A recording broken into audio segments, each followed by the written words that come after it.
Aha ikaze kuri Habimana Jean d'Amour, uruganda Company Duswere Limited ruramenyesha ababyifuza yuko bagomba kuza kwaka akazi batanga urasabwa ibi bikurikira. Aravuze ngo aha ikaze kuri Habimana Jean d'Amour, uruganda Company Duswere Limited ruramenyesha ababyifuza yuko bagomba kuza kwaka akazi batanga urasabwa ibi bikurikira: imyenda wateye pocket, kuba ugaragaza bugisa hejuru, kuba byibuze hari abakobwa nk'icumi warongoye, no kuba hari abandi bakwifuza bashobora kukugirira amerwe. Usabwa gutera pocket kugeza ku mavi ndetse ukambara urukweto rufunze ariko rutanukira abantu.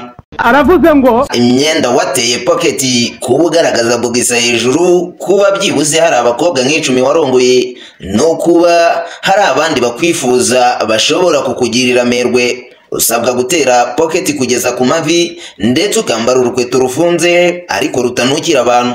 Yesu ndumiwe ceceka gasoma inguki Avenosia. Ibuke gukora subscribe, share ndetse na comment. Ibitekerezo byanyu ni ingenzi kuko ibiganiro byacu byo nakagaruka. Habimana Jean d'Amour, mu makuru agezweho kandi asekeje.